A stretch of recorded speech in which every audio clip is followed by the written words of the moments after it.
पूर्वी लद्दाख में चीन को पीछे हटना पड़ा है। भारत से तनातनी के बीच चीन को 3 जगहों पर अपने कदम पीछे खींचने पड़े हैं। वहीं तनातनी को कम करने के लिए भारत ने भी अपने सैनिकों को पीछे लिया है।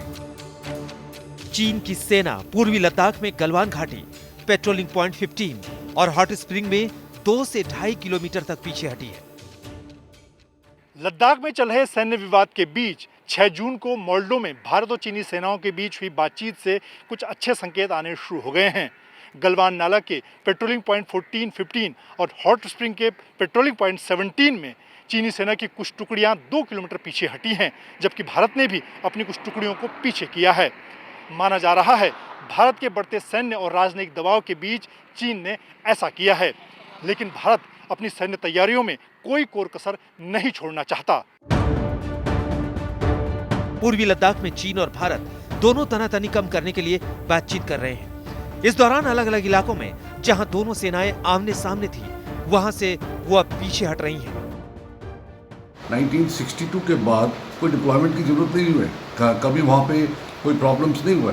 तो आज ये नया प्रॉब्लम एक स्टार्ट करने का कोई मकसद नहीं पाया जा सकता है। तो मेरे ख्याल में तो हम अपनी पोजीशंस में स्टिक करे रहें कि वो जो है चाइनीज़ ट्रूप्स जो है उस वहीं पे वापस जाए जहाँ पे ये इंकर्शन से पहले वो थे। ये सब कुछ उस वक्त हो रहा है जब सूत्रों के मुताबिक इस हफ्ते भारत चीन के बीच सैन्य स्तर पर अगले दौर की बातचीत होने वाली है। सूत्रों की माने तो अलग अलग इलाकों में बातचीत बटालियन कमांडर स्तर पर हो रही है। दोनों कमांडर हॉटलाइन के जरिए एक दूसरे से बात कर रहे हैं। पूर्वी लद्दाख में ही चीन की हरकत शुरू हुई थी और अब वही चीन इन इलाकों में बातचीत के शुरुआती दौर में शामिल है। ये भारत के कड़े रुख का ही नतीजा है। दूसरी तरफ भारत बातचीत को भी मौका देना चाहता है, लिहाजा भारतीय सेना की टीम चुशूल में मौजूद है और बड़े अधिकारियों के साथ संपर्क में रहते हुए ऐसी बातचीत में मदद कर रही है।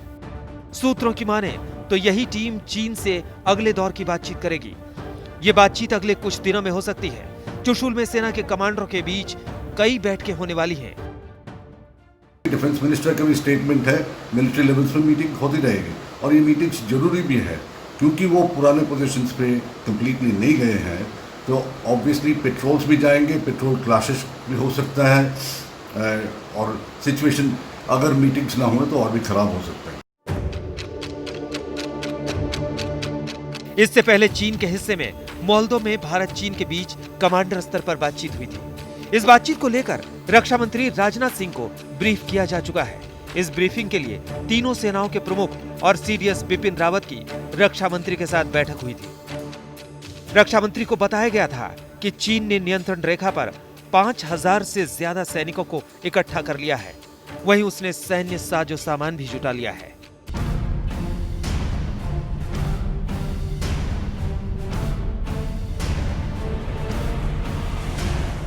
ये 1962 नहीं, 2020 का हिंदुस्तान है। आगे बातचीत और पीछे सैनिकों का जमावड़ा करने वाले चीन से निपटने की तैयारी भी साथ साथ चल रही है। पूर्वी लद्दाख में भारतीय सेना ने गरजने वाले चीन पर बरसने वाले तोपों को तैनात कर दिया है। बातचीत से तनाव थोड़ा कम हुआ है। चीन की सेना पीछे हटी है, लेकिन वो अब भी 30 अप्रैल से पहले की स्थिति तक नहीं लौटी है।